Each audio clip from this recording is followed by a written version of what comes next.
여러분과 함께 기업의 영광의 풍성이라는 제목으로 은혜를 나누겠습니다.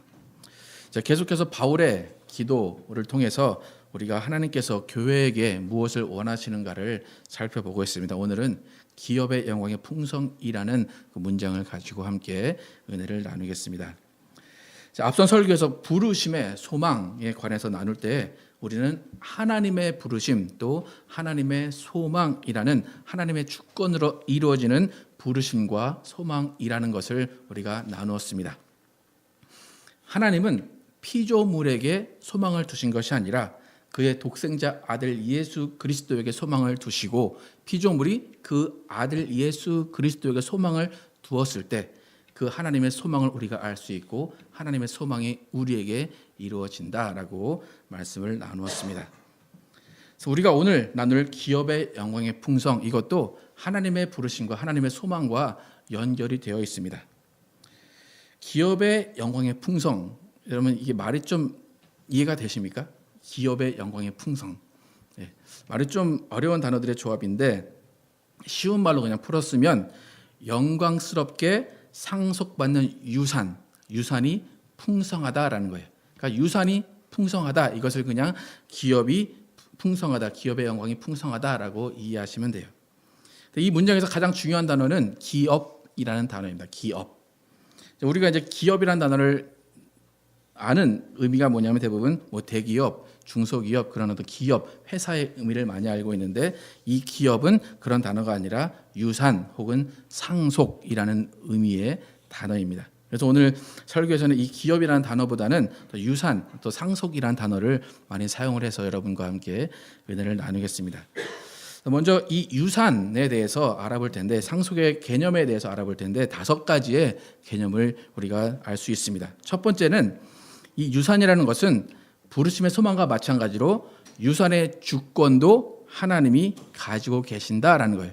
유산의 주권, 그러니까 유산을 가지고 계시고 유산을 주시는 분은 하나님이시다라는 거예요.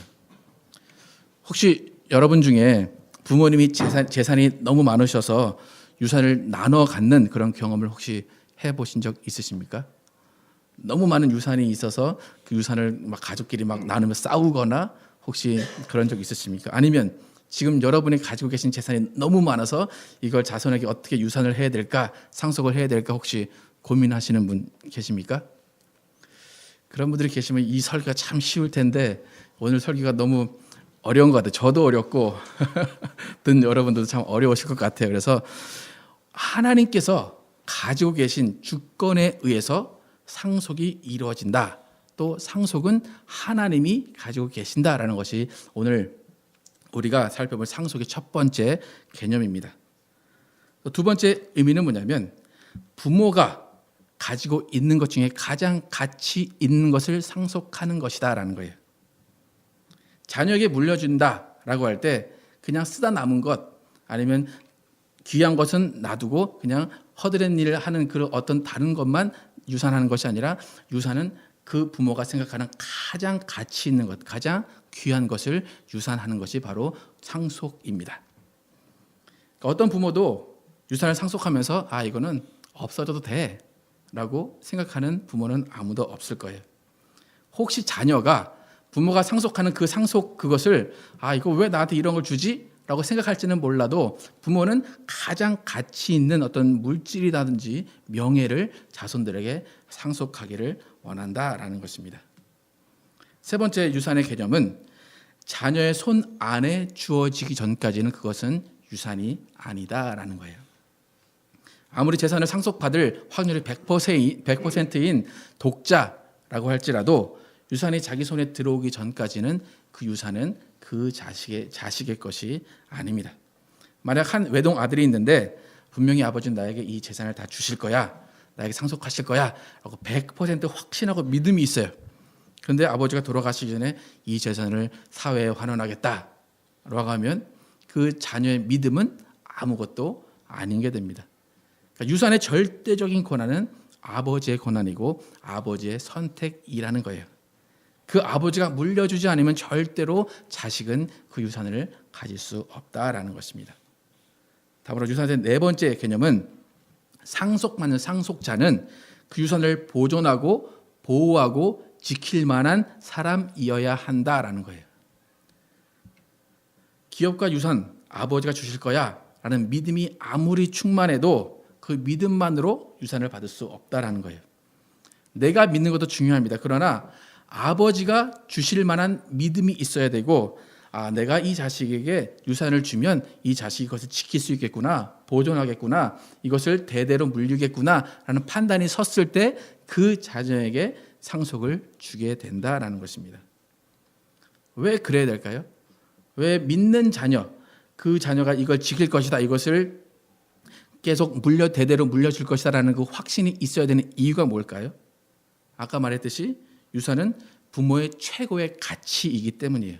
부모가 그걸 지키고 싶었던 것이기 때문에 자녀도 그것을 지켜주면 좋겠다라고 생각하는 그 자녀에게 상속을 한다라는 것입니다. 다섯 번째 개념은 뭐냐면 지키고 보존해야 되는 것이 상속이다라는 거예요. 지키고 보존해야 되기 때문에 사랑과 믿음 가지고 되는 것이 아니다라는 거예요. 여러분, 자식을 믿지 않는 부모 하나도 없습니다. 자식을 사랑하지 않는 부모는 하나도 없습니다. 하지만 유산이라는 것은 믿음과 사랑의 관계에 이게 앞서서 지켜져야 하는 것이기 때문에, 또 보존돼야 하는 것이기 때문에 그 아버지의 심정, 부모의 심정은 그것이 지켜질 만한 자녀에게 줄 수밖에 없다라는 거예요. 이렇게 다섯 가지 개념을 우리가 먼저 알고 오늘 설교를 들으셔야지만 이 설교가 잘 이해가 되실 것입니다. 근데 그 중에 가장 중요한 것은 뭐냐면 그 유산의 소유는 부모다라는 거예요. 이미 부모의 손에 떠나간 것이 아니에요.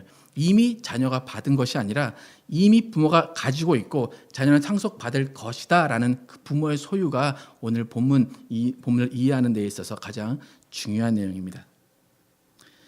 성경, 우리가 알고 있는 성경의 역사는 하나님께서 가장 가치 있다라고 하시는 것과 기뻐하신다라는 것을 보호하시기 위한 역사예요. 다시 말해서 뭐냐면 하나님의 유산, 하나님이 가지고 계신 가장 기쁜 것을 상속하시는 역사가 성경의 역사입니다. 여러분, 하나님께서 가장 가치 있게 여기시는 것이 과연 무엇일까요? 하나님이 가장 사랑하시는 것, 하나님이 이거는 절대 포기할 수 없어, 하나님이 이게 나의 최고의 가치야 라고 생각하는 것이 무엇일까 한번 생각을 해보세요. 무엇이 있을까요, 여러분? 하나님이 가장 가치 있게 여기시는 것이 뭘까? 하나님이 이건 정말 소중해, 나는 이거 하나만큼은 지켜야 돼 라고 하는 것. 특히 구약의 하나님이 이것은 나의 최고의 가치야 라고 말하는 것이 무엇일까? 이 대답이, 여러분이 속으로 대답하신 대답이 정확해야지만 신앙이 바른 길로 갈 수가 있어요. 이것이 만약에 다른 나만의 대답이 나온다면 여러분의 신앙은 여러분의 길로 갈 수밖에 없어요. 하나님이 가장 기뻐하시고 하나님이 가장 사랑하시고 하나님이 가장 귀한 가치로 여기시는 것은 뭐냐면 하나님 자신이세요. 다른 존재가 아니라, 다른 어떤 것이 아니라 하나님은 하나님을 가장 사랑하시는 존재다라는 거예요. 이 개념이 바로 잡히지 않으면 여러분의 신앙은 자기 마음대로 갈 수밖에 없어요. 구약의 하나님, 그 하나님은 스스로 계신 분이에요. 나 여호와는 스스로 있는 자라. 하나님은 누구십니까? 라고 물어봤을 때 하나님은 나는 나다 라고 말씀하셨어요. 그게 하나님이에요. 하나님은 자신을 가장 사랑하시는 분이고 자신을 가장 가치 있게 여기시는 분이 하나님이시다라는 거예요. 아까 전에 제가 유산이라는 것은 부모가 가장 가치 있는 것을 자녀에게 주고 싶다 하는 것이 유산이라고 했어요. 그러면 하나님의 입장에서는 유산을 생각하실 때 내게 가장 가치 있는 것을 유산해야 되겠다, 줘야 되겠다라고 생각하셨으면 무엇을 주고 싶어 하셨을까요? 하나님 자신을 주고 싶어 하신 거예요. 하나님이 가지고 계신 영광, 그 존엄성, 그 귀함, 그 위대함을 하나님은 상속하시기를 원하셨다라는 거예요. 하나님의 기쁨은 그거예요. 내가 나 자신을 상속하고 싶다. 우리는 이해할 수 없을지라도 하나님은 그것이 가장 큰 기쁨이시다라는 거예요. 여러분, 믿지 않는 분들이나 이제 교회 처음 나오신 분들이 구약을 읽으면서 되게 불편할 때가 많이 있어요. 왜 그러냐면 구약을 딱 읽기 시작하면 그때부터 하나님이 인간들을 죽이시는 역사예요. 계속 죽이시고 오늘도 죽이시고 내일도 죽이시고 전쟁을 일으켜서 이스라엘을 쳐들어오면 죽이시고. 예, 하나님 어떤 분이십니까, 여러분? 하나님 무자비한 분이십니다, 구약에서. 예. 그래서 진짜 어떤 분들이 물어봐요. 구약을 읽으면 하나님의 사랑이 하나님인 줄 모르겠다라고 하시는 분들이 많아요. 그럼 모세가 십계명을 받아서 내려왔습니다. 십계명 받아 처음에 내려와서 땅에 내려와서 한 일이 뭡니까? 모세가 3,000명을 죽였습니다. 그것이 모세가 가장 충만할 때 하나님과 대화하고 내려와서 한 일이다라는 거예요. 여러분, 그런 하나님 여러분 이해가 가십니까? 이유는 있습니다. 근거는 있습니다. 그 사람들이 모세가 없을 때 금송아지 만들어서 절했어요. 그런데 인간적으로 생각하면 그 금송아지 만들어서 절한 거 그것 좀 봐주면 되지 않습니까? 이스라엘 사람들이 금송아지를 우상으로 만든 게 아니에요. 그들이 그 금송아지를 만든 것은 뭐냐면 그들이 가장 가치 있는 것이 금이었어요. 그리고 그들에게 가장 가치 있는 것이 소였어요. 그러니까 하나님이 계시다면 금으로 된 소의 모습일 거야. 그리고 그들이 소의 모습을 두고 경배했어요. 하나님이라고 경배했어요. 근데 하나님은 그것조차 그냥 가차없이 허락하지 않으셨다라는 거예요. 성경은 어떻게 말하고 있는지 한번 그 사건에 대해서 어떻게 말하고 있는지 한번 우리가 같이 한번 출애굽기 32장을 한번 함께 읽어보겠습니다. 같이 읽겠습니다. 시작. 레위 자손이 모세의 말대로 행하매 이날에 백성 중에 3,000명 가량이 죽임 바 된지라. 모세가 이르되 각 사람이 그 아들과 그 형제를 쳤으니 오늘날 여호와께 헌신하게 되었느니라. 그가 오늘날 너희에게 복을 내리시리라. 예, 복을 내리신데 왜 내리신다고 합니까? 3,000명을 쳐서 죽였더니 아들과 자식들과 그 형제들, 이웃들을 다 쳐서 죽였더니 너희가 여호와께 헌신했다. 내가 너에게 복을 주겠다라고 말씀하셨어요. 여러분 과연 이 말을 어떻게 받아들여야 되느냐라는 거예요. 고작 금송아지에 절한 것 가지고 우리가 지금 생활로 되돌아보면 우리가 돈 가지고 기뻐하고 돈이 너무 좋습니다라고 한마디 했다고 하나님이 바로 우리를 치신 것과 똑같아요. 하나님은 고작 금송아지 하나에 질투하시는 하나님이냐라는 거예요. 하나님의 사랑과 인자심이 고작 그거밖에 안 되느냐라는 거예요. 이렇게 하나님께서 인간이 오해할 만한 그런 일들, 좀 자비한 일들을 하시면서 보여주시려고 한 것은 단 한 가지예요. 그것은 뭐냐면 하나님을 최고의 가치로 여기라라는 거예요. 하나님보다 귀한 것 없고 하나님과 비교할 수 있는 것 아무것도 없다라는 것을 알려주시기 위한 것이다라는 거예요. 오늘 여호와께 헌신되었다라고 말해요. 그것은 뭐냐면 하나님의 자존심을 세워드렸다라는 거예요.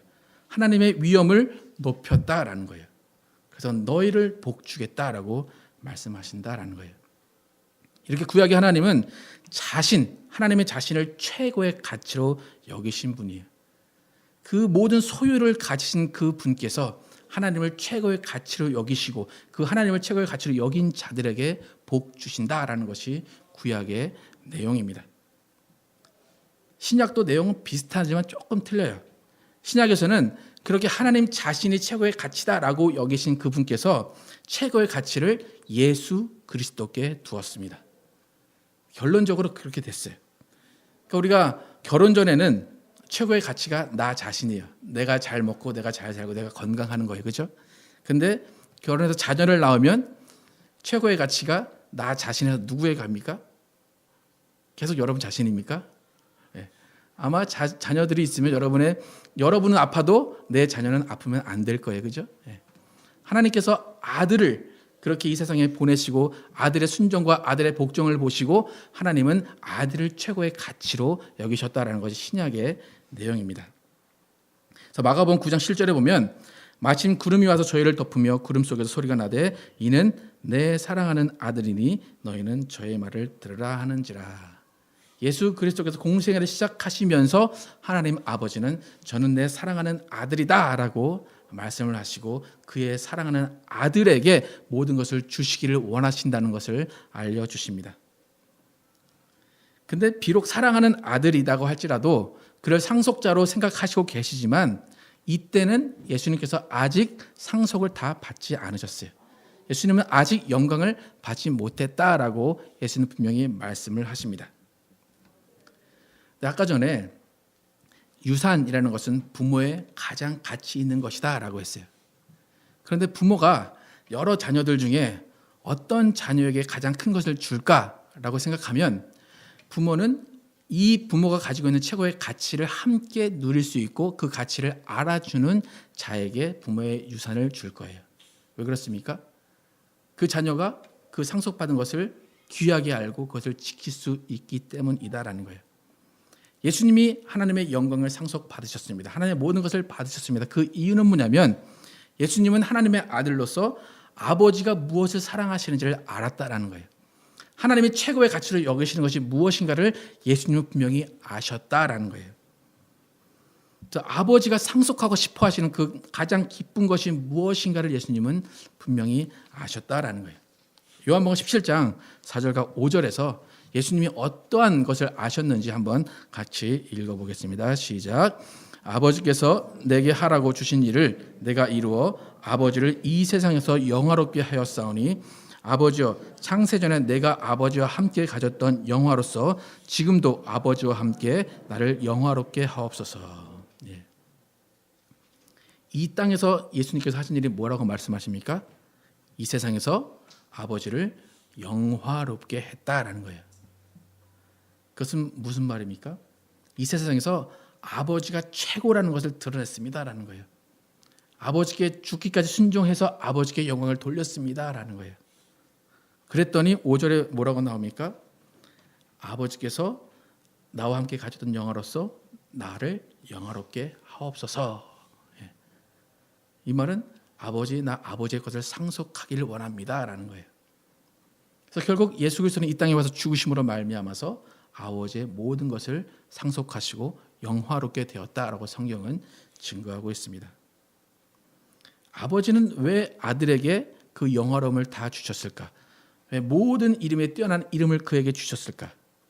그것은 그 아들은 그 아버지의 영화로움을 지키고 보존하고 대대로 이어갈 것을 아셨기 때문이다라는 거예요. 예수님은 그 자신이 아버지의 안에 있는 영화로움을 아시고 그것이 귀하다는 것을 아시고 그것을 지킬 각오를 하시고 이 땅에서 죽으시고 그러므로 말미암아 영화를 받으셨다라는 거예요. 그래서 상속자가 되셨다라는 것입니다. 그 이후로는 이제 예수 그리스도가 아버지의 가장 귀한 가치가 되었어요. 예수님이 이 땅에 아버지는 예수를 이 땅에 보내주시고 그 아버지께서 가장 원하시고 가장 가치 있게 여기시는 그 존재를 우리에게 믿게 하셨다라는 것입니다. 여러분 유산은 유산의 가치를 아는 자에게 주는 것입니다. 그리고 그것을 받을 만한 준비가 된 자에게 주는 것입니다. 예수 그리스도는 그것을 받을 만했고 그것을 받을 준비가 되셨기 때문에 그것을 받으셨다라는 거예요. 많은 기독교인들이 이 유산, 또 상속에 대해서 많이 오해하고 있어요. 예수 믿었다, 난 상속자야 라고 말하는 사람들이 많이 있습니다. 또 이미 받은 것 같이 이야기하는 사람들이 많이 있다는 거예요. 여러분, 구원받은 자와 상속자는 동일하지 않습니다.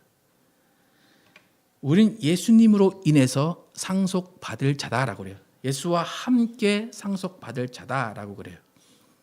그러면 우리에게 가장 필요한 것은 뭡니까? 우리가 아버지에게 상속을 받고 아버지의 것을 상속받기 위해서 가장 필요한 것은 뭡니까? 예수 그리스도가 가장 필요합니다. 우리가 예수 그리스도를 가치 있게 여기지 않고 예수 그리스도를 존귀히 여기지 않는다면 절대로 우리는 상속자의 신분으로 아버지를 만날 수가 없다라는 것입니다. 오늘 본문에서 바울은 교회 안에 기업의 영광의 풍성이 있기를 바란다라고 이야기해요. 그것을 알아라라고 이야기해요. 기업의 영광의 풍성, 이것은 한마디로 교회는 하나님의 최고의 가치이신 예수 그리스도를 귀하게 여기고 예수님의 위대함과 존귀함과 거룩함을 지키고 보존해서 세상에 보여주고 다음 세대에 넘겨줘야 된다라고 말하고 있다는 거예요. 그러니까 기업의 풍성함, 이것은 간단하게 말하면 예수 그리스도를 최고의 가치로 여기는 삶이라는 거예요. 여러분 삶에서 가장 가치 있는 것 무엇인지 생각을 해보시기 바랍니다. 여러분 삶에서 가장 가치 있는 것이 과연 예수 그리스도인가라는 거예요. 또 여러분이 세상에 나가서 예수 그리스도의 가치를 전하고 있는가라는 거예요. 세상 사람들이 여러분을 볼 때 저 안에 예수가 들어있구나, 저 안에 예수라는 귀한 존재가 들어있구나를 세상에 발견하고 있느냐라는 것입니다. 우리는 머리로는 예수님이 나의 최고의 가치이십니다, 예수님 나의 최고입니다 라고 말은 하고 머리로는 압니다.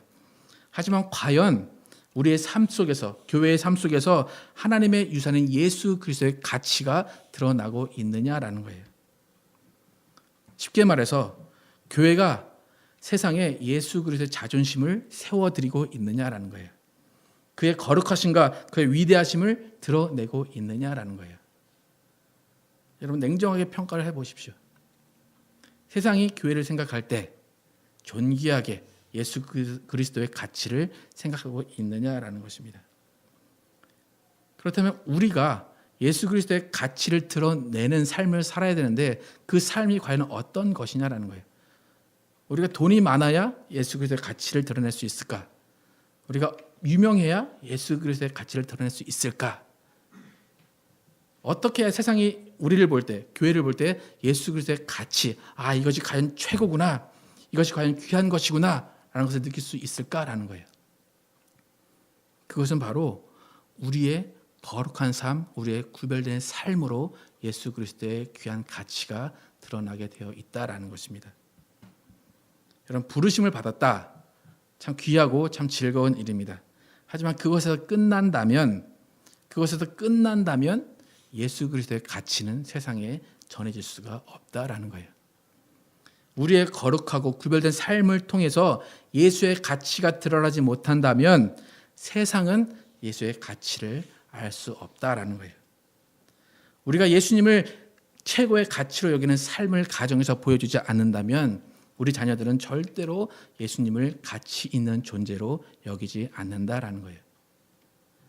우리가 오늘 받을 바울의 기도 앞에서 돌아봐야 될 것은 뭐냐면 과연 우리 세대의 교회가 예수를 존귀한 존재로 지키고 있느냐라는 거예요. 예수를 귀한 존재로 보존하고 있느냐라는 거예요. 하나님의 자존심과 하나님의 최고 가치를 교회가 지켜내고 있느냐라는 거예요. 그 말은 다른 말로 말해서 교회가 세상과 구별되고 여러분의 삶이 세상과 구별된 삶을 살고 있느냐라는 거예요. 만약에 우리가 세상과 똑같은 행동을 하고 똑같은 삶을 산다면 예수님은 절대로 예수님의 가치를 우리를 통해서 드러내실 수가 없다라는 것입니다. 부르심은 신학적인 용어로 칭의라고 말을 한다면 오늘 기업의 영광의 풍성은 성화를 의미합니다. 로마서 8장 17절 18절에 보면 자녀이면 또한 후사 곧 하나님의 후사요 그리스도와 함께한 후사니 우리가 그와 함께 영광을 받기 위하여 고난도 함께 받아야 될 것이니라. 생각건대 현재의 고난은 장차 우리에게 나타날 영광과 좋게 비교할 수 없도다. 후사라는 것은 상속받을 자다라는 거예요. 성화의 과정을 통해서 거룩한 삶과 구별된 삶을 통하여서 우리의 삶이 거룩하고 우리의 삶이 이렇게 구별됐다는 것을 보여줌으로 인해서 그러므로 말미암아 고난도 받고 그러므로 말미암아 핍박도 받으면서 하나님의 영광이 드러나게 되고 예수님의 가치가 드러나게 된다라는 것입니다. 여러분 예수님이 가신 그 길, 십자가의 길이라고 얘기합니다. 여러분 그 길이 가치 있는 길이고 그 길이 최고의 여러분이 따라가고 싶은 길이 됩니까? 만약에 여러분이 예수님의 가치, 예수님이 가신 그 길의 가치가 최고라고 생각한다면 여러분은 어떻게 하실 것 같습니까? 그 길을 당연히 가고 있습니다. 그 길 가운데 고난도 받고 그 길 가운데 핍박도 받아야 되는 것입니다. 그런데 우리 모두의 생각은 예수님이 가신 길은 예수님이 가신 길이고 나는 내 가치 있는 길을 갈 것이다 라고 생각한다는 거예요. 예수님이 가신 그 길을 최고의 가치로 여긴다면 우리도 그 가치 있는 길을 같이 가야 된다는 거예요. 예수님은 하나님 아버지의 가치를 아셨기 때문에 그는 죽음을 통해서 그 가치를 이어받으려고 하셨다는 거예요. 우리가 만약 예수님의 가치를 안다면 우리는 어떠한 삶을 살아야 할까라는 것입니다. 여러분, 교회 안에 구원받은 자들이 넘쳐나야 되지만 그보다 더 귀한 것은 상속받는 사람들이 넘쳐나야 된다라는 거예요. 그 이야기는 구별된 삶을 통해서, 거룩한 삶을 통해서 예수 그리스도를 전하는 사람들이 넘쳐나야 된다라는 것입니다. 상속이라는 것은 아버지가 우리를 보실 때 네가 정말로 예수 그리스도를 드러내는구나, 예수 그리스도의 가치를 드러내는구나 라고 생각하실 때 우리에게 상속을 하신다라는 거예요. 여러분, 상속은 비단 하늘에서만 주어지는 것이 아닙니다. 이 땅에서 분명히 풍성하게 누릴 수 있다라고 말하고 있습니다. 왜냐하면 예수님은 만물을 충만케 하시는 자이시기 때문입니다. 어떤 분이 저에게 질문을 해요. 목사님, 성경에 믿는 사람이 술집 하지 말라는 말씀이 있습니까? 라고 질문을 해요. 그러면 술집이 돈 쉽게 벌 수 있고 술집을 해볼까 하는데 생각 중에 이제 그렇게 돈을 벌어서 교회 헌금하면 또 교회가 이익이 되지 않겠습니까? 라고 질문을 해요. 제가 뭐라고 대답을 하겠습니까? 성경이 있느냐고 물어본 거예요. 성경이 있느냐고. 뭐 이게 옳으냐 틀리냐가 아니라 성경이 있느냐. 성경이 있습니까, 여러분? 없습니다. 그죠? 그러면 성경이 없으면 어떻게 됩니까? 우리는 해야 됩니다. 그죠? 성경이 하지 말란 말은 없습니다. 하지만 교회와 우리의 사명은 뭡니까? 세상과 구별된 삶을 통해서 예수님이 얼마나 위대한 분이고 얼마나 가치 있는 분인가를 증명하는 것이 우리의 삶이다라는 거예요. 여러분, 세상 사람들이 하는 이거 다 하면서 구별되지 못하고 거룩하지 못한다면 절대로 예수님의 가치는 증명이 될 수가 없다라는 것입니다. 만약에 술집을 하면서 그곳에서 성령이 역사하고 그곳에서 예수가 전해지면 거룩한 삶을 사는 소명을 그곳에서 감당할 수 있어요. 그럼 그곳이 어떻게 되겠습니까? 교회가 되겠죠. 그죠? 여러분이 그곳을 교회로 만들 수 있는 자신이 있다면 술집을 하셔도 됩니다. 하지만 돈을 받고 타락을 부추기는 그 일이 과연 거룩한 삶을 살 수 있게 할 것이냐라는 거예요. 여러분, 구원받은 자는 어쩌면 술집을 운영할 수도 있습니다. 근데 상속받은 자의 삶을 사는 사람은 절대로 술집을 할 수 없을 것이다라는 거예요. 저는 우리 교회가 하나님의 유산을 상속받는 상속자들이 많이 있는 교회가 되기를 원합니다. 세상과 구별된 삶, 세상과 떨어져 있는 거룩한 삶을 사는 여러분들이 모인 교회가 되기를 원합니다. 우린 세상 사람들이 조롱하는 사람들이 없길 바랍니다. 세상에서 블랙리스트에 올라가지고 저 사람 또 왔어 라고 하는 그런 말을 듣는 사람들이 없기를 바랍니다. 일상의 삶에서는 손가락질 받으면서 교회 나가는 그런 사람이 없기를 바랍니다. 하나님은 절대로 그런 자들에게 상속하기를 원하시지 않는다라는 것입니다. 여러분, 우리 안에, 우리 교회 안에 기업의 영광의 풍성이 있다면 그것은 예수 그리스도를 최고의 가치로 여기는 삶을 살고 있다라는 것입니다. 그분이 우리의 주인이 되시고 우리의 머리가 되시고 교회는 그분의 몸이 될 것입니다. 여러분, 세상에서 구별되고 거룩한 삶을 사시기를 축원합니다. 그 삶을 사실 때에 하나님께서 여러분의 필요를 채워주실 것이고 여러분께서 하나님이 얼마나 사랑하시는가를 체험하실 수가 있을 것입니다. 우리 모두는 예수와 함께 상속받는 상속자라는 것을 아시고 아버지께서 인정하시고 상속할 만한 사람이 되도록 예수 그리스도를 최고의 가치로 여기고 예수 그리스도를 정말 사랑하시는 여러분과 제가 되기를 예수 이름으로 축원합니다. 기도하시겠습니다.